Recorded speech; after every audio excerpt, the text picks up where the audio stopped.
பிஸ்மில்லாஹிர்ரஹ்மானிர்ரஹீம். அளவற்ற அருளாளனும்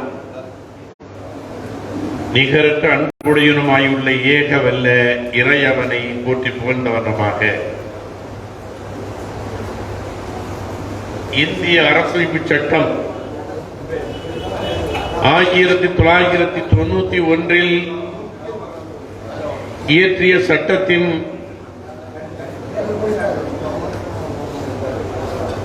வழிபாட்டு உரிமைகளை பாதுகாக்க கோருகின்ற அந்த சட்டத்தை வழிநடத்த வேண்டும் என்று கேட்கிற ஒரு கோரிக்கை மாநாட்டை சீர்காழியிலே இன்றைக்கு சிறப்போடு ஐக்கிய முஸ்லிம் முன்னேற்ற கழகத்தினுடைய மாவட்ட தலைவர் முஜிபுதீனுடைய தலைமையில் ஆசிக்கலியினுடைய வரவேற்புரையில் இயக்கத்தினுடைய மாவட்ட நிர்வாகிகளுடைய முன்னிலையில் எனக்கு முன்னாலே கருத்துரை வழங்கிவிட்டு அமர்ந்திருக்கிற தோழர் மதிமாறன் அவர்களே, சகோதரர் OMA முசாவுதீன் அவர்களே,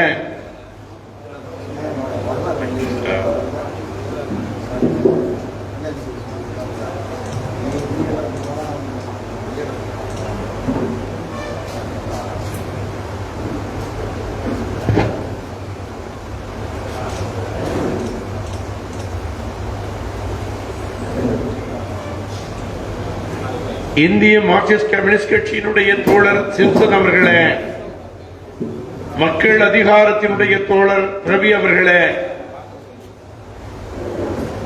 எனக்கு முன்னால் சீரிய உரையாற்றிவிட்டு அமர்ந்திருக்கிற தோழர் மதிமாறன் அவர்களே, தமிழ் உரிமை இயக்கத்தினுடைய அமைப்பாளர் சுப்பு மகேஷ் அவர்களே, தந்தை பெரியார் திராவிட கழகத்தினுடைய மாவட்ட செயலாளர் பெரியார் செல்வம் அவர்களே, திராவிட முன்னேற்ற கழகத்தினுடைய நகர தலை செயலாளரும் சீர்காழி நகராட்சியினுடைய துணைத் தலைவருமாயிருக்கிற அன்பு தோழர் சுப்பராயன் அவர்களே, திராவிட தோழர் சுப்பராயன் அவர்களே, திராவிடர் விடுதலை கழகத்தினுடைய மாவட்ட செயலாளர் மகேஷ் அவர்களே, ஐக்கிய முஸ்லீம் முன்னேற்ற கழகத்தினுடைய மாநில ஊடக பிரிவு துணை செயலாளர் தம்பி பசீர் அகமது அவர்களே, STPயினுடைய செயற்குழு உறுப்பினர் சாகுல் அமீத் அவர்களே, இறுதியாய் நன்றியுரை ஆற்றிருக்கிற முகமது இஸ்மாயில் அவர்களே, சிறப்பழைப்பாளர்களே, ஜமாத்தார்களே, தாய்மார்களே, உங்கள் அத்தனை பேருக்கும் இறைவனின் சாந்தியும் சமாதானமும் உண்டாகட்டும் என்று பிரார்த்திக்கிறேன். 1991 பாபர் மசூதி வழக்கு நடந்து கொண்டிருந்த தருணத்தில் காங்கிரஸ் கட்சியால் அன்றைக்கு நாடாளுமன்றத்தில் ஒரு சட்டம் இயற்றப்படுகிறது. அந்த சட்டம் என்ன சொல்லுகிறது என்றால், பாபர் மசூதி ராம ஜென்ம பூமி தவிர்த்து, நிலப்பிரச்சனை தவிர்த்து 15 ஆகஸ்ட் 1947க்கு முன்னால் வழிபாட்டு தலங்கள் எவ்வாறு இருந்ததோ அப்படியே தொடர்ந்து பராமரிக்க வேண்டும் என்றும், 15 ஆகஸ்ட் 47க்கு முன்னர் வழிபாட்டு தலத்தை ஆக்கிரமிப்பு செய்யப்பட்டிருக்கும் பட்சத்தில் அதனை எதிர்த்து வழக்காட முடியாது என்றும் இச்சட்டத்தின் மைய கருத்தாகும். 1947 ஆகஸ்ட் 15க்கு முன்னால் அங்கே என்னவாக இருக்கிறதோ அது வரம்பு மீறி ஆக்கிரமிப்பாக இருந்தாலும் அதை மீட்பதற்கு, அதை தடுத்து நிறுத்துவதற்கு சட்ட உரிமை இல்லை என்பதை இந்த சட்டம் சொல்லுகிறது. அப்படி என்றால் உச்ச நீதிமன்றங்களும் உயர் நீதிமன்றங்களும் எதை கடைபிடிக்க வேண்டும்? இந்திய இச்சட்டம் குறித்தான உச்ச நீதிமன்றம் அதனுடைய விமர்சனத்தை சொல்லுகிறது. ராம ஜென்ம பூமி பாபர் மசூதி விவகாரத்தில் இந்து கட்சிக்காரர்களுக்கு ஆதரவாக அமைந்த உச்ச நீதிமன்றம் 2019 ஆண்டு அயோத்தி சிக்கலுக்கான தீர்ப்பில் கூட 1991 ஆண்டு வழிபாட்டு தலங்கள் சட்டம் ஒரு சட்ட ரீதியான தலையீடு என்றும் இது நமது மதச்சார்பற்ற விழுமியங்களின் இன்றியமையாத அம்சங்களாக பின்வாங்குவதை பாதுகாக்கிறது என்பதை அடிக்கோடிட்டு காட்டியது. ஆனால் இங்கே வாரணாசியில் உள்ள ஞானவாபி பள்ளிவாசல் சம்பந்தப்பட்டதை எப்படி நீதிமன்றங்கள் அந்த வழக்கை அனுமதித்தார்கள் என்பதை இன்றைக்கு நான் கேள்வியாக தொடர்கிறேன். ஒரு சட்டத்தை எங்கே ஏற்றுகிறார்கள்? நாடாளுமன்றத்தில் ஏற்றுகிறார்கள். நாடாளுமன்றத்தில் ஏற்றி அதை தெளிவுபடுத்துகிறார்கள். இது பாபர் மசூதிக்கு மட்டும் பொருந்தாது என்று தெளிவுபடுத்துகிறார்கள். ஏற்றுக்கொள்கிறோம். ஆனால் வாரணாசியில் உள்ள ஞானவாமியினுடைய பள்ளியில் அங்கே இருப்பது சிவலிங்கத்தை போன்று இருக்கிறது என்று ஒருத்தர் வழக்கு தொடுக்கிறார் என்றால் அந்த வழக்கை நீதிமன்றங்கள் ஏற்றுக்கொள்கிறது என்றால் நீதிமன்றங்கள் சட்டத்தை மதிக்கவில்லை என்றுதான் நாம் மறுத்துக் கொள்ள வேண்டியிருக்கிறது. நீதிமன்றங்களே சட்டத்தை மதிக்காவிட்டால் நாம் பார்க்கிறோம்.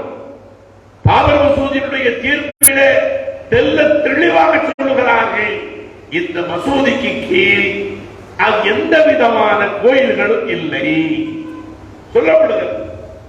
ரஞ்சன் கோகா என்கிற அயோக்கியன் பாபர் மசூதி இழந்த இடத்தை அரசாங்கத்திலே கொடுத்தாலும் அவன் பலவற்றை அதிலே கோடிட்டு காட்டுகிறான்.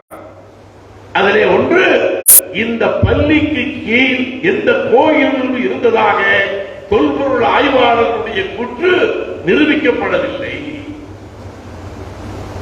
இந்த பள்ளியை 1992 இடித்தது சட்டவிரோதம். அவர்கள் தண்டிக்கப்பட வேண்டும்.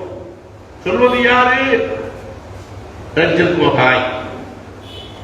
ஆனால் இன்றைக்கு அதற்கு பிறகு இந்த மற்றொரு தீர்ப்பிலே இதே உச்ச நீதிமன்றம் 1992 இடித்தவர்களை அவர்கள் விடுவித்தார்களா இல்லையா? அவர் நீதிமன்றங்களுடைய சட்டங்கள் அது மனுநீதி சோழன் மனு சட்டங்களா?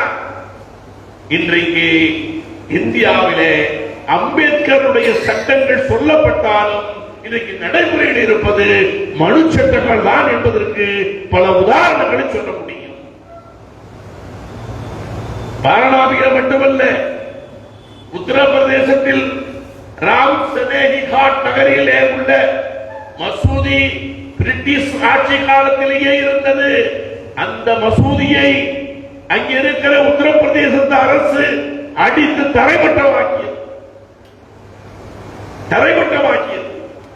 அந்த சட்டத்தை உத்தரப்பிரதேச அரசு நடைமுறைப்படுத்தவில்லை. உச்ச நீதிமன்றங்கள் நடைமுறைப்படுத்தவில்லை. உயர் நீதிமன்றங்களில் இருந்து கிளை நீதிமன்றங்கள் வரை இது நடைமுறைப்படுத்தப்படவில்லை. அதனாலேதான் இந்த சட்டத்தை ஏற்றி வைத்து இந்த சட்டத்தை ஏற்றி எல்லா கோயில்களுக்கும், எல்லா பள்ளிகளுக்கும், எல்லா தேவாலயங்களுக்கும், எல்லா சீக்கிய குருத்வாராக்களுக்கும் இது பொதுவானது என்று சொன்னாலும் எதுவும் இங்கே பொதுவாக இல்லை.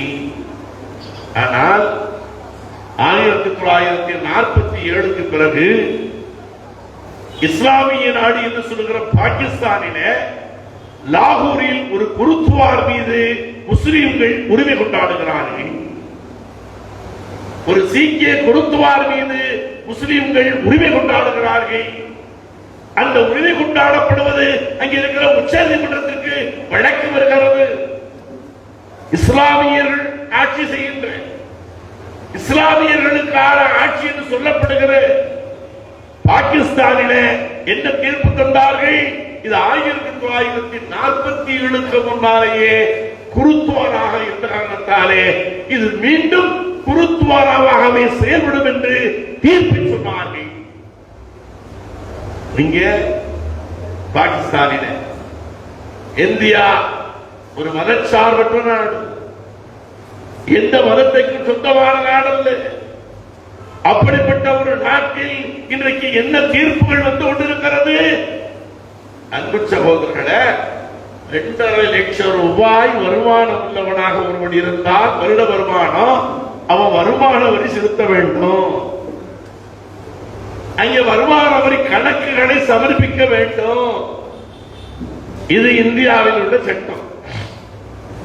ஆனால் இங்கே சொல்லுகிறார்கள், பொருளாதாரத்தில் நலிவுற்றவர்கள் மேல் ஜாதிக்காரர்களாக இருந்தால் வருடத்திற்கு 8 லட்சம் ரூபாய் வருமானம் உடையவர்களாக இருந்தால் அவர்கள் இதை அனுபவிக்கலாம்.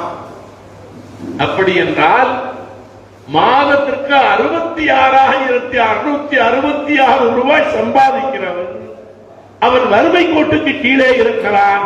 அவன் உயர்ஜாதிக்காரனாக இருந்தால் இடஒதுக்கீட்டினுடைய தத்துவமே பால்படுத்தப்படுகிறது. அவர்கள் ஆட்சிக்கு வந்தால் அங்கே மனு சட்டங்கள் வரும் என்பதற்கு பல உதாரணங்களை இன்றைக்கு நம்மாலே சொல்ல முடிகிறது. இன்றைக்கு நடைமுறைப்படுத்திக் கொண்டிருக்கிறார்கள். மனு என்ன சொல்கிறது? ஒரே குற்றத்தை பார்ப்பனன் செய்தால், ஒருவனை கொலை செய்து விட்டால் அந்த பார்ப்பனனுடைய முடியை, சிரசை மேல இருக்கிற முடியை மட்டும் சிரைக்க வேண்டும். அதுவே ஒரு சூத்திரனோ சத்திரடியை செய்திருந்தால் அவன் கொலை செய்யப்பட வேண்டும். இந்த சட்டத்திற்கும் இப்ப 2.5 லட்சம் ரூபாய் நாம வச்சிருந்தா வருமான வரி கட்டணும் பணக்காரன். அவர்கள் 8 லட்சம் ரூபாய் இருந்தால் ஏழை. அதனால் அவர்களுக்கு இடஒதுக்கீடு தர வேண்டும். தர சொல்லுகிறது 2019 நவம்பர் 19ஆம் தேதி ரஞ்சன் கோகாய் தீர்ப்பு தருகிறார். 2019 இப்ப 22 நடக்கிறது. 5 ஏக்கர் இடத்தை பாபர் மசூதி அந்த வக்ஃப் வாரியத்திற்கு, நல்லா புரிந்து கொள்ளணும், சும்மா தரல, வக்ஃப் வாரியத்தினுடைய இடத்தை களவாடி விட்டு அதற்கு பகரமாக என்று சொல்லி 5 ஏக்கர் இடம் தருகிறார்கள். அந்த 5 ஏக்கர் இடத்திலும் பள்ளி கட்டுவதற்குரிய அனுமதியை மாவட்ட நிர்வாகம் இதுவரை தரப்படவில்லை என்று அங்கே இருக்கிற வாரியம் சொல்லுகிறது. எப்படி நீதிபதியை கொண்டு வந்து உட்கார வச்சு அவங்கிட்ட சொல்லி, முஸ்லிம்களும் 1992க்கு பிறகு நாங்கள் உச்ச நீதிமன்றத்தினுடைய தீர்ப்பை மதிக்கிறோம் என்று எங்களை சொல்ல வைத்து, நாங்கள் உச்ச நீதிமன்றத்தினுடைய தீர்ப்பை மதிக்கிறோம் என்று சொல்லி நாங்கள் கட்டி இருந்த கோவணத்தையும் அவிழ்த்துக் கொண்டு விட்டது இந்த உச்ச நீதிமன்றம் என்று சொன்னால் அது மிகையாகாது. ஆனால் அதற்கு பாரமாக தந்திருக்கிற இடத்திலே அவன் எதையும் கட்ட முடியாமல் இதுவரை தடுக்கப்பட்டிருக்கிறது என்கிற உண்மையையும் இன்றைக்கு நாம் சொல்லியாக வேண்டும். மதிவாரன் அவர்கள் அழகாக சொன்னார், முஸ்லிம்கள் நீங்கள் இந்து மதத்திற்கு திரும்பினால் எந்த பிரிவிலே சேர்த்துக் கொள்ளப்படுவீர்கள் என்கிற கேள்வி எங்கே கேட்டார். விளையாட்டாக என்னை கூட சக்கராச்சாரியார் என்று சொல்லிவிட்டு நித்யானந்தாவிடம் போனார். அது ஒரு கிடுகிடுப்பான விஷயம்தான். ஆனால் இன்றைக்கு அங்க இருக்கிற உத்தரப்பிரதேசத்தில் சியா வக்ஃப் வாரியத்தினுடைய தலைவராக இருந்தவன் பல்வேறு குற்றங்கள் செய்த காரணத்தாலே சிபிஐயில் வழக்கு இருக்கிற அந்த அயோக்கியன் இந்து மதத்திற்கு மாறினார். அவருடைய பெயரை கூட உயர்ஜாதிகள் வைத்துக் கொள்வது போல கடைசியில் திருவாதி என்று வருகிற மாதிரி மாற்றிக்கொண்டான். இன்றைக்கு சொல்லுகிறான், என்னை எந்த ஜாதி உட்பிரிவுகளில் சேர்த்துக் கொள்ள வருகிறார்கள், நான் மாறிவிட்டேன், நான் எந்த பிரிவை சேர்ந்தவன் என்று தெரியாமல் விழித்துக் கொண்டிருக்கிறேன் என்று சொல்வது யாரு? சும்மா கேள்வியானது. இன்றைக்கு மதிமாறன் சொன்னால் சொன்னது போல எப்படி சேர்ப்பார்கள் இல்ல, சேர்ந்தவர்களுடைய நிலை இன்றைக்கு தன்னுடைய பெயரை அவர் திரிவாதி என்கிற அந்த மேஜாதி இந்துக்களினுடைய பெயரை போல் வைத்துக் கொண்டாலும் இன்றைக்கு சொல்லுகிறார், என்னை எந்த ஜாதியிலும் சேர்க்காமல் வைத்திருக்கிறார்கள்.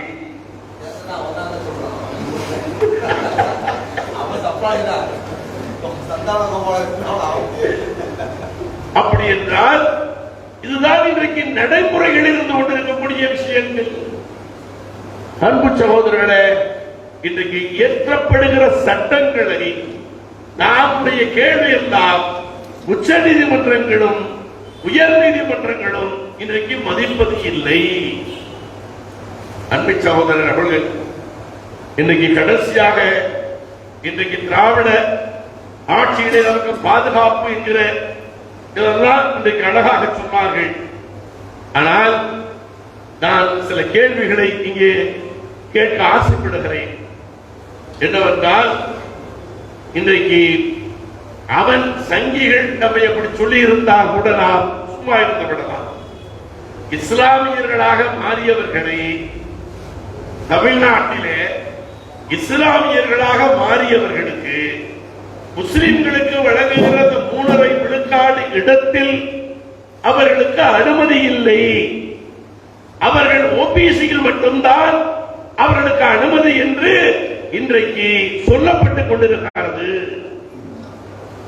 டிஎன்பிசி என்று சொல்லுகிற தமிழ்நாடு தேர்வாணைய குழுவே அவர்கள் கேட்கிற கேள்விகளில் முதலில் சொன்னார்கள், முஸ்லிம் என்றால் அது பிசிஎம், நீங்கள் முஸ்லிமா பிசிஎம்மா அல்லது புதிதாக வந்த முஸ்லிமா அப்படி என்கிற ஒரு கேள்வியை கேட்டிருந்தார்கள். நம்மை போன்ற இயக்கங்கள் இஸ்லாமிய அமைப்புகள் எல்லாம் எதிர்ப்பு செய்த பிறகு அந்த வார்த்தையை எடுத்து விட்டார்கள். அந்த வார்த்தையை மட்டும்தான் எடுத்து விட்டார்கள். இன்றைக்கு நடைமுறையில அவர்கள் அங்கே அதாவது பொது ஒதுக்கீட்டிலே மட்டும்தான் அவர்கள் போக முடியும் என்பதுதான் இன்றைக்கு நடைமுறையாக இருக்கிற காரணத்தால அப்படி மாறிய ஒருவர் அக்பரணி என்கிறவர் மதுரை உயர்நீதிமன்றத்திலே மனு தாக்கல் செய்கிறார். அந்த மனுவை விசாரிக்கிறார் யாரு? எஸ்.ஆர். சாமிநாதன் அவர்கள் விசாரிக்கிறார். விசாரிக்கும் பொழுது அவருடைய மனுதாரருடைய வழக்கறிஞர் சொல்லுகிறார், கடன் நீதியரசர் அவர்களே, இந்த வழக்கில் உங்களிடத்திலே நாங்கள் சரியான நீதியை எதிர்பார்க்கவில்லை. ஆகவே இந்த வழக்கை நீங்கள் வேற நீதிபதிக்கு மாற்ற வேண்டும் என்கிற கோரிக்கையை வைக்கிறார். அதை வைத்தவுடனே என்னையா பார்த்துவிட சொன்னீர்கள், நான் அப்படியா செய்து விடுவேன், என் மீது நம்பிக்கை இல்லாமல் சொல்லிவிட்டீர்களே என்று சொல்லிவிட்டு அவர் தந்த தீர்ப்பு என்ன தெரியுமா? அவர்களை அதாவது முஸ்லிம்களினுடைய அந்த 3.5 விழுக்காடு இடஒதுக்கீடு இவர்களுக்கு பொருந்தாது, அப்படிப்பட்ட ஜீவோ இல்லை. ஆகவே இவர்கள் பொதுப்பட்டியலிலே தான் இருக்க வேண்டும். யார்? தலித்தாக இருந்து ஒருவன் அவன் முஸ்லீமாக மாறிய பிறகு அவன் முஸ்லீம், எனக்கு தலித் இடஒதுக்கீடு கேட்கல, அவன் தலித் இடஒதுக்கீடு கேட்கல, எனக்கு முஸ்லீமுக்கு தருகிற 3.5 விழுக்காட்டில் என்னை சேர்த்துக் கொள்ள வேண்டும் என்ற கேள்விக்கு இன்றைக்கு ஆட்சியாளர்களும் நீதிமன்றமும் என்ன சொல்கிறது என்றால், இல்லை இல்லை, நீ தான் இஸ்லாத்துக்கு போயிட்டு இல்ல, நீ தலித்து தானே, உயர்வடைஞ்சிட்டு இல்ல, அதனால நீ உயர் சாதிகள் பெறுகிற அந்த இடஒதுக்கீட்டிலே தான் நீ வர வேண்டும் என்பதை இன்றைக்கு சுவாமிநாதன் சொல்லுகிறார். அதுதான் நடைமுறையில் இருக்கிறது. அதற்கு இதுவரை ஜீவோ போடப்படவில்லை. அது மட்டுமல்ல, முஸ்லிம்கள் இன்றைக்கு மேல பார்த்தோம்னா வேற மாதிரி, முஸ்லிம்கள் எப்படி எல்லாம் பாதிக்கப்படுகிறார் என்று பாருங்கள். சிஏஏ போராட்டத்தை நடத்தினோம். சிஏஏ போராட்டத்தில் பல ஊர்களிலே பல வழக்குகள் போடப்பட்டது. சீர்காழியில் கூட ஏற்கனவே வழக்கு இருக்கு. எனக்கு ஏறக்குறைய ஒரு 150க்கு மேற்பட்ட வழக்குகள் இருக்கு. அப்படி வழக்குகள் இருக்கிறவர்கள் பாஸ்போர்ட் என்று சொல்லுகிற கடவுச்சீட்டை பெற போனால் இங்கே இருக்கின்ற காவல்துறை சிஏஏ வழக்கு இருக்கிறது, அதை முடித்துவிட்டு வாருங்கள் என்று சொல்லுகிறார்கள். ஆனால் சட்டமன்றத்திலே சிஏனுடைய வழக்குகள் எல்லாமே ஆட்சியாளர்கள் சொல்லுகிறார்கள், அந்த சிஏஏ வழக்கை எல்லாம் ரத்து செய்து விட்டோம் என்று அறிவிப்பு செய்து விட்டார்கள். ஆனால் அதற்கு உயர்நீதிமன்றத்திலே செய்ய வேண்டிய மனுவை இதுவரை போடாமல் இன்றைக்கு முஸ்லிம்கள் அதிலே பாஸ்போர்ட் கூட எடுக்க முடியாத நிலையில் இருக்கிறார்கள். அது மட்டுமல்ல, சில பள்ளிகளிலே கொரோனாவில் தொழுகை நடத்தினார் என்பதற்காக இங்கே சீர்காழியிலேயே ஒரு 150 பேரை அவர்கள் மீது வழக்கு போட்டிருக்கிறார்கள். கொரோனா பொது விதிக்கு மேலாக நடந்திருக்கிறார்கள் என்று பேர்லாம் இல்லை. ஆனால் எந்த முஸ்லீம் போனாலும் அந்த வழக்கை காமித்து அவர்கள் அதை மேலே அனுப்பிவிடுகிறார்கள். அவர்களுக்கு பாஸ்போர்ட் கிடைப்பதில்லை. இதுதான் இன்றைக்கு நமக்கு இந்த திராவிட மாடல் ஆட்சியிலே நடந்து கொண்டிருக்கக்கூடிய உரிமைகள். அதோடு சொல்லுகிறேன், காங்கிரஸ் கட்சியினுடைய ஓட்டு வங்கியாக யார் இருந்தது? பார்ப்பனர்கள் இருந்தார்கள், முஸ்லிம்கள், கிறிஸ்தவர்கள் இருந்தார்கள், சிறுபான்மை மக்கள் இருந்தார்கள், தலித்துகள் இருந்தார்கள். பிஜேபி ஜனசங்கம் வந்த பிறகு பார்ப்பனர்களுடைய ஓட்டுகள் எல்லாம் அப்படியே பிஜேபிக்கு போய்விட்டது. ஆனால் முஸ்லிம்களும், சிறுபான்மை மக்களும், தலித்துகளும் காங்கிரஸை நம்பியிருந்தார்கள். காங்கிரஸ் அந்த நம்பிக்கைக்கு பாத்திரமாக நடக்காத காரணத்தாலே 1992 பாபர் மசூதி இடிப்பதற்குரிய காரணகர்த்தமாக இருந்தது அன்றைக்கு இருந்த பிரதம அமைச்சர் மரியாதைக்குரிய நரசிம்மராவ் என்பதாலே முஸ்லிம்களுடைய ஓட்டு வங்கிகளும் முஸ்லிம்களுடைய வாக்கு வங்கிகளும் இடம் மாறின. ஆனால் அதற்கு பிறகு ராகுல் காந்தி போன்றவர்கள் இன்றைக்கு அவருடைய அந்த மகத்தான பணிகளிலே நாம் உண்மையிலேயே வரவேற்கிறோம். ஆனால் அப்படி வரவேற்றால் இன்றைக்கு ராகுல் காந்தி மட்டுமல்ல, காங்கிரஸ், இங்கே இருக்கிற காங்கிரஸ், இங்கே தமிழ்நாட்டில் இருக்கிற காங்கிரஸ் முஸ்லிம்களுக்கு நகராமன்றங்களுக்கு கூட, பஞ்சாயத்து தேர்தலில் கூட சரியான பிரதிநிதித்துவத்தை தரவில்லை என்பதையும் நாம் இங்கே பதிவு செய்ய வேண்டியிருக்கிறது. முஸ்லிம்களுக்காக ஒரு எம்எல்ஏ சட்டமன்றத்திற்கு தந்த அந்த ஒரு இருக்கையும் கூட முஸ்லிமுக்காக என்று அல்ல, பணம் பெற்றுக்கொண்டுதான் தந்திருக்கிறார்கள் என்பதையும் இங்கே நாம பதிவு செய்ய வேண்டும். இதுதான் இன்றைக்கு காங்கிரஸ் கட்சியினுடைய மாநில நிர்வாகங்களுடைய நிலையாக இருப்பதை நாம் இன்றைக்கு பார்க்கிறோம். அப்ப நீ எவ்வளவு அடித்தாலும் தாங்கிக் கொள், நாம் காங்கிரஸ் கட்சி தான் வர வேண்டும் என்று கருதுகிறோம். காங்கிரஸ் தான் அதற்கு மாற்று என்பதிலே மாற்று கருத்து இல்லை. பிஜேபியை, RSS எந்த சூழ்நிலையிலையும் அவர்களை ஆதரிக்க மாட்டார்கள் என்பது, காங்கிரஸ் என்பது ஒரு போட்டியாளராக இருந்தாலும் இடதுசாரிகளும் லல்லு பிரசாத் யாதவ் போன்றவர்கள் மட்டும்தானே தவிர மற்ற ஏழைய கட்சிகளை நாம் நம்ப முடியவில்லை என்பதை நான் இங்கே சுட்டி காட்ட ஆசைப்படுகிறேன். அன்பு சகோதரர்களே, இன்றைக்கு இங்கே வெளியே பேசுவதெல்லாம் தத்துவங்கள் பேசுகிறார்கள், தந்தை பெரியாரை பற்றி பேசப்படுகிறது. ஆனால் நடைமுறையிலே இன்றைக்கு என்ன நடந்து கொண்டிருக்கிறது நாம பார்க்கிறோம். இன்றைக்கு நடைமுறையில இன்றைக்கு அவர்களுக்கு அனுசரணையாக நடப்பதாகத்தான் முஸ்லிம்களாகிய நாங்கள் கருதுகிறோம். எப்படி? நீங்க பாருங்க, கல்வி என்கிற ஒரு சேனல் இருக்குது, அதுல சிஓவாக போட்டவர்கள் மகேந்திர பூபதி என்கிற RSS காரரை தான் போட்டார்கள். இருக்கிற வெகுஜன அமைப்புகளும் திராவிட இயக்கங்களும் பெரியாரிஸ்டுகளும் எதிர்த்த பிறகு கல்வி அமைச்சர் சொல்லுகிறார், அவருடைய பின்புலம் தெரியாமல் நாங்கள் போட்டுவிட்டோம் என்று சொல்லுவதை நாம் நம்ப வேண்டும் என்று கருதுகிறார்கள். அது மட்டுமல்ல, உங்களுக்கு எல்லாம் தெரியும், தொடர்ந்து வலதுசாரிகளை ஆதரித்துக் கொண்டிருந்த கிழக்கு பதிப்பகத்தினுடைய உரிமையாளர் சேஷாயை கல்விக்குழுவிலே போட்டிருந்தார்கள். அவர் அண்ணாவை முட்டாள் என்று சொன்ன பிறகுதான் அவரை இன்றைக்கு நீக்கி இருக்கிறார்கள் என்பதையும் நான் இங்கே பதிவு செய்கிறேன். அன்பு சகோதரர்களே, கோவையிலே சிலிண்டர் வெடிக்கிறது. சிலிண்டர் வெடிப்புக்கு பின்னாலே என்ன சதிகளெல்லாம் இருந்தது என்பதை இன்றைக்கு நாடறியும்.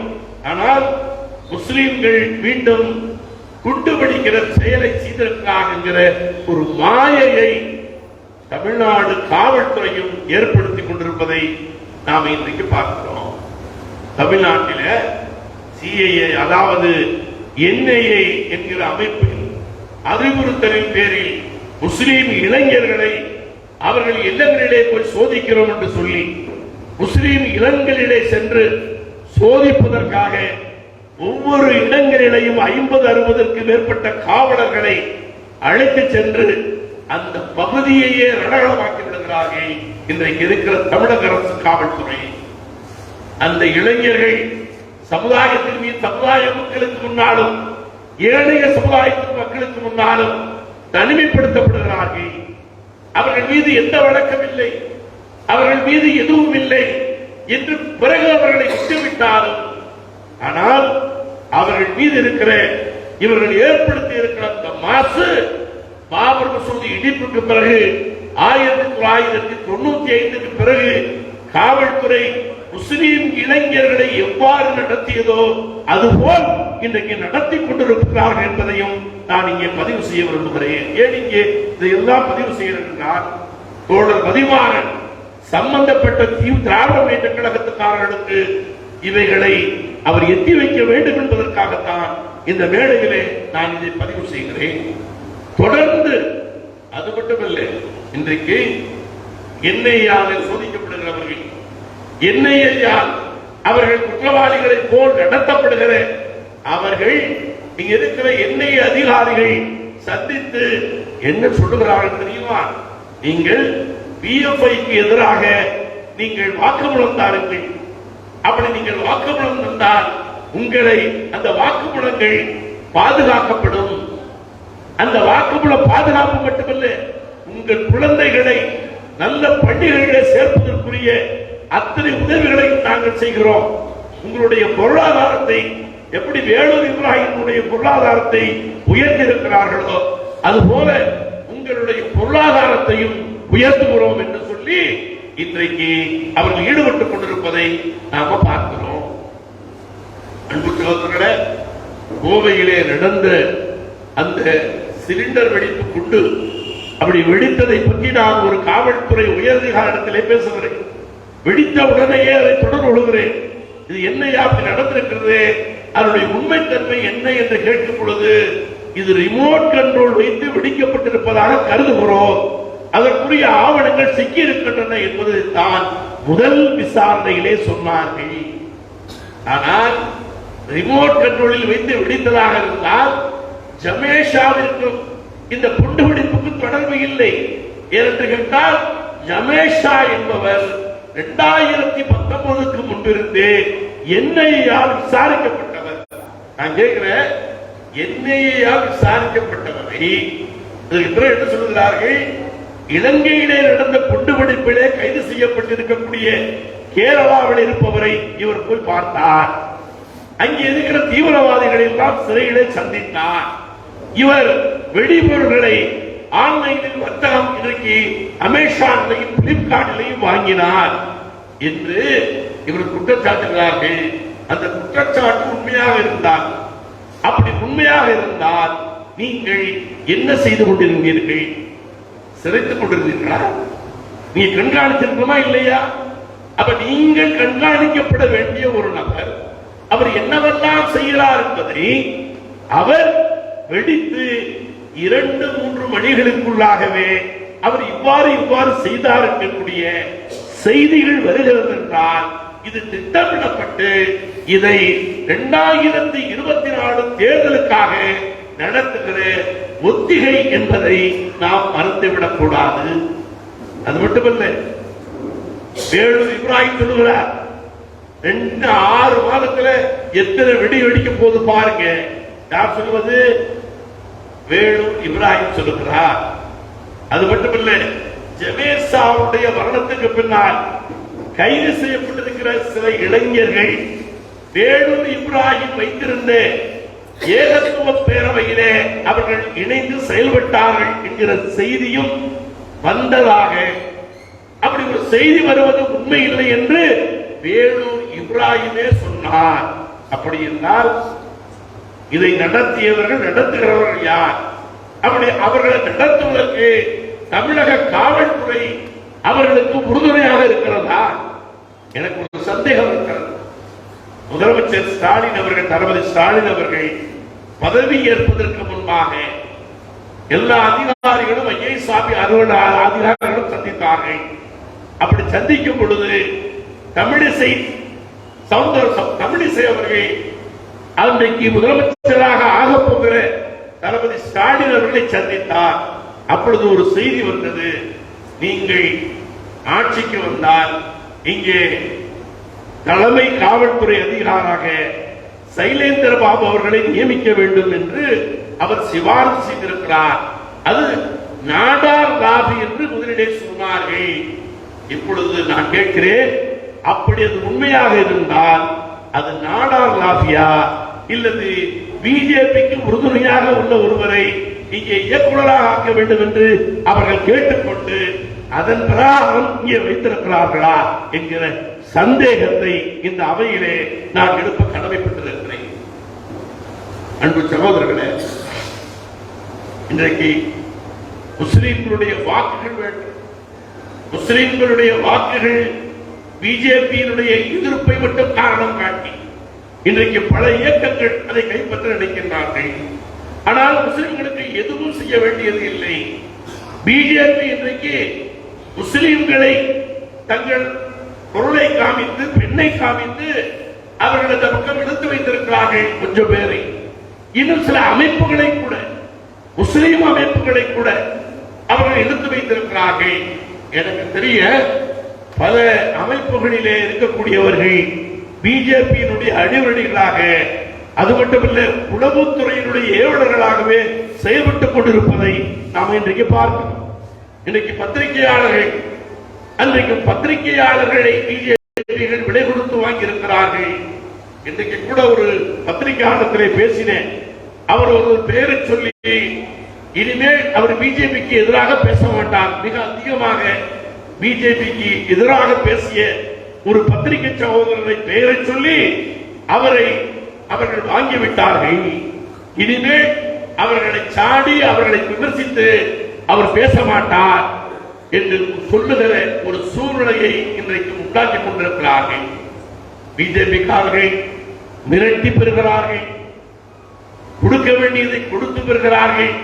நான் முன்பு சொன்னது போல பணம் கொடுத்து பெறுகிறவர்களை பணம் கொடுத்து, பெண்ணை காமித்து பெண்ணை பெறுகிறவர்களிடத்தில் அதை கொடுத்து, அதைத்தான் இன்றைக்கு திருச்சி சூர்யா சிவா என்பவர் இன்றைக்கு தெளிவுபடுத்துகிறார். நாங்கள் இப்படியெல்லாம் நடத்தப்பட்டோம், இப்படியெல்லாம் இருக்கிறது, இவைகளெல்லாம் பிஜேபியிலே நடந்து கொண்டிருக்கிறது என்பதை இன்றைக்கு பிஜேபியை விட்டு வெளியே வந்த பிறகு சூர்யா சிவா போன்றவர்கள் தருகிற ஒப்புதல் வாக்குமூலத்தை நாம் பார்த்துக் கொண்டிருக்கிறோம். ஆகவே அன்புக்குரிய சகோதரர்களே, அது மட்டுமல்ல, இன்னொன்றை நான் கோடிட்டு காட்ட ஆசைப்படுகிறேன். முஸ்லீம்களை சிறைவாசிகள் 38 பேரை விடுதலை செய்ய வேண்டும் என்கிற கோரிக்கை பல ஆண்டு காலமாக முஸ்லிம்களிடத்தில் இருக்கிறது. திராவிட முன்னேற்ற கழகத்தினுடைய முதலமைச்சர் அவர்களிடத்திலே அந்த தேர்தலுக்கு முன்பாகவே ஐக்கிய முஸ்லிம் முன்னேற்ற கழகத்தின் சார்பாகவும் ஏனைய கட்சிகளின் சார்பாகவும் அவர்களுடைய விடுதலை 10 ஆண்டுகளுக்கு மேலிருப்பவர்கள் அத்தனை பேரையும் மதம் ஜாதி பாகுபாடு இல்லாமல் விடுவிக்க வேண்டும் என்கிற கோரிக்கையை நாம் வைத்தோம். அதை ஏற்றுக்கொண்டு தேர்தல் பரப்புரையிலே கூட அதை செய்வோம் என்று சொல்லி கடந்த வருடம் டிசம்பர் மாதம் முன்னாள் நீதியரசர் ஆத்மநாதனுடைய தலைமையிலே ஒரு குழுவை அமைத்தார்கள். ஒரு வருடம் கழித்து விட்டது. இதுவரை அந்த குழு, விசாரணை குழு என்ன சொல்லியது என்று தெரியாமல் இருக்கிறது. அது மட்டுமல்ல, 2002 சர்தார் என்கிற தோழரை வலதுசாரி இயக்கத்தை சேர்ந்த இருவர் கொலை செய்கிறார்கள். சசிகுமார் என்பவரும் கணேசன் என்பவரும் கொலை செய்கிறார்கள். பிஜேபியினுடைய அடிமை ஆட்சி என்று சொல்லப்பட்ட எடப்பாடி ஆட்சியிலே அவர்கள் விடுவிக்கப்படவில்லை. ஆனால் இன்றைக்கு திராவிட முன்னேற்ற கழகத்தினுடைய ஆட்சியில அவர்கள் இருவரும் அண்ணாவினுடைய 100 விழாவை காரணம் காட்டி விடுவித்திருக்கிறார்கள். ஆனால் அதே தகுதியில் உள்ள முஸ்லிம் ஒருவர் கூட விடுவிக்கப்படவில்லை என்பதையும் நான் இங்கே கூடிட்டு காட்ட ஆசைப்படுகிறேன். அங்கே பிஜேபி சென்ற முறை எடப்பாடி பழனிசாமி இருக்கும் பொழுது அன்றைக்கு சட்டத்துறை அமைச்சராகவும் சிறைத்துறை அமைச்சராகவும் இருக்கிற சி.வி. சண்முகத்தை சந்திக்கிற நேரத்திலே நாங்கள் எல்லாம் பட்டியலிட்டு நாங்கள் ஆளுநரை கொடுத்திருக்கிறோம். அவர் அதற்கு ஒப்புதல் தரவில்லை. அவர் ஒப்புதல் தந்த உடனேயே விடுவிப்போம் என்று சொன்னார்கள். ஆனால் அதை வலதுசாரியை சேர்ந்தவர்களையும் அவர்கள் விடுவிக்கவில்லை. ஆனால் இன்றைக்கு வலதுசாரி இயக்கத்தை சார்ந்த அந்த இருவர் நம்முடைய மரியாதைக்குரிய வீரப்பனினுடைய அந்த வழக்கிலே இருக்கிற ஒருவர் இப்படி 3 விடுவிக்கப்பட்டிருக்கிறார்கள். முஸ்லிம்களின் நிலை அந்த வழக்கு அந்த கமிஷன் என்னவாயிற்று ஒன்றுமே தெரியவில்லை. அது மட்டுமல்ல, இன்றைக்கு இந்தியா முழுவதும் பொது சிவில் சட்டத்தை கொண்டு வர வேண்டும் என்று இன்றைக்கு இருக்கிற பிஜேபி ஆட்சியாளர்கள் தனிமனித மசோதாக்களை இன்றைக்கு நாடாளுமன்றங்களிலே மேற்சபையிலே கொண்டு வந்திருக்கிறார்கள். அப்படி கொண்டு வருவதற்கு முன்னால் அக்டோபர் மாதம் ராஜ்யசபாவில் இருந்து ஒரு அறிக்கையை அவர்கள் பத்திரிகையிலே வருகிறது. அந்த அறிக்கை பார்த்த உடனேயே திராவிட முன்னேற்ற கழகத்தினுடைய ஆட்சியாளர்கள் நீதியரசர் சத்யநாதன் தலைமையிலே ஒரு விசாரணை கமிஷனை அமைத்திருக்கிறார்கள். வேறு எந்த வாகனங்களும் இல்லாமல் அவசரமாக ஏன் அது அமைக்கப்பட்டிருக்கிறது என்கிற கேள்வியையும் இந்த அவையிலே நான் வைக்க கடமைப்பட்டிருக்கிறேன். ஆகவே அன்பு சகோதரர்களே, முஸ்லிம்கள் தொடர்ந்து ஏமாற்றப்படுகிறோம், தொடர்ந்து ஏமாற்றப்பட்டுக் கொண்டிருக்கிறோம். எப்படி குழந்தைகளுக்கு தாய் பால் ஊட்டுவதற்காக சோறு ஊட்டுவதற்காக பூச்சாண்டி வந்து விடுவார், பூச்சாண்டி வந்து விடுவார் என்று அந்த தாய் சோறு ஊட்டுவார். ஆனால் இந்த தாய் பூச்சாண்டியை காட்டுகிறார்கள், சோறு ஊட்டம் இருக்கிறார்கள். ஆகவேதான் நாம் யாரை நம்புவது என்று தெரியாமல் விழிக்கிற ஒரு சூழ்நிலைக்கு இன்றைக்கு தள்ளப்பட்டிருக்கிறோம். யார் அடிக்கிறார்கள்? ஆனால் இதுவே கலைஞர் ஆட்சியாக இருந்தால் இந்த புலம்பல் தமிழத்திலே நிச்சயமாக இருக்க அவர் தத்துவார்த்த ரீதியாக இதையும் அணுகுகிற தன்மை உடையவர். பிஜேபியோடு கொண்டிருந்தாலும் சில செயல் திட்டங்களை வகுத்து அந்த செயல் திட்டத்தின் அடிப்படையிலே அவர் செயல்பட்டார். பிஜேபியோடு கூட்டி இல்லை என்றாலும் இன்றைக்கு வருகிற மத்திய ஆட்சியாளர்கள் என்ன சொல்கிறார்? கல்வி பற்றி சொல்கிறார். இங்க இருக்கிற தமிழ்நாடு அரசு மத்திய அரசினுடைய கல்விக் கொள்கையை மிக திறம்பட செயல்படுத்திக் கொண்டிருக்கிறார்கள் என்கிற நற்று சான்றிதழை வழங்கிவிட்டு இன்றைக்கு சென்றிருப்பதையும் நான் இங்கே கோடிட்டு காட்ட ஆசைப்படுகிறேன். ஆகவே அன்பு சகோதரர்களே, சர்க்கரை என்று எழுதி எங்களிடத்திலே தந்தால் அதை வாங்கி நக்கி இன்பம் வருகிற சூழ்நிலையிலே நாங்கள் இல்லை. கையிலே சர்க்கரை கொடுத்தால் மட்டும்தான் அது சுயறிய முடியும் என்பதை நான் ஆட்சியாளர்களுக்கு இந்த கூட்டத்தின் மூலமாக எந்த விருப்பு வெறுப்பும் இல்லாமல் திராவிட முன்னேற்ற கழகத்தின் மீது வெறுப்பு வருவதற்கு காரணம் இல்லை. ஆட்சி வர வேண்டும் என்று உழைத்தவர்கள் 2000 கடந்த சட்டமன்ற தேர்தலிலே தெரு தெருவாக ஊராக சென்று எங்களுடைய தோழர்கள் உழைத்திருக்கிறார்கள். அப்படி உழைத்து அதன் மூலமாகத்தான் முஸ்லிம்கள் சிறுபான்மை மக்களினுடைய ஒட்டுமொத்த வாக்குகளையும் பெற்றுத்தான் இன்றைக்கு திராவிட முன்னேற்ற கழகம் ஆட்சிக்கட்டிலே அமர்ந்திருக்கிறது என்றால் அது மிகையாகாது. ஆனால் திராவிட முன்னேற்ற கழகம் ஆட்சிக்கு வந்த பிறகு முஸ்லிம்கள் அவர்கள் அக்கறை செலுத்துவார்கள் என்று கருதினால் அவர்கள் அக்கறை செலுத்துவதற்கு பதிலாக மாறாக நடந்து கொண்டிருப்பதை நாங்கள் கோடிட்டு காட்ட முடியாமல் என்று கேட்டால் இவர்கள் தருகிற எம்எல்ஏ சீட்டுக்காகவும் இவர்கள் தரப்போகிற எம்பி சீட்டுக்காகவும் அதற்கு செலவழிக்க தருகிற பணத்திற்காகவும் பாராட்டுகிற கூட்டத்திலே நாங்கள் இல்லை என்பதை சொல்லியாக வேண்டும் என்பதாக இது சமுதாயத்திற்குரிய இயக்கம், சமுதாய மக்களுக்கான இயக்கம். அதற்காக நாங்கள் எல்லா தியாகங்களையும் செய்ய தயாராக இருக்கிறோம். என்ன நடக்கிறது? தமிழ்நாடு காவல்துறையில நமது அதிராம்பட்டினத்திலே ஒரு சகோதரன் அவன் போடுகிறான், நான் ஷஹீதானால் எனக்கு துவா செய்யுங்கள் என்று போட்டவன் காவல்துறையால் கைது செய்யப்பட்டு சிறையில் அடைக்கப்பட்டு 1 மாதமாயும் அவன் சிறையிலே இருந்து வரவில்லை. அது மட்டுமல்ல, நான் சொல்லுகிறான், திருச்சியிலே ஒரு சகோதரன் நான் இறந்து விட்டால் எனக்காக பிரார்த்தனை செய்யுங்கள் என்ற ஒரே குற்றத்திற்காகவும் அப்படி சொன்னவனுக்கு லைக் செய்த குற்றத்திற்காகவும் 2 கைது செய்யப்பட்டிருக்கிறார்கள் காவல்துறையால் என்பதையும் நான் இங்கே கோடிட்டு காட்ட ஆசைப்படுவது மட்டுமல்லாமல் ஒவ்வொரு முஸ்லீமும் ஏன் நான் கூட யா அல்லாஹ் என்னை ஷஹீதாக்கு என்று கேட்கிறவர்களாகத்தான் இருக்கிறோம். ஆனால் என்னையும் சிறையிலே போடுங்கள், பார்த்துக் கொள்வோம் என்று சொல்லி விடைபெறுகிறேன். நன்றி.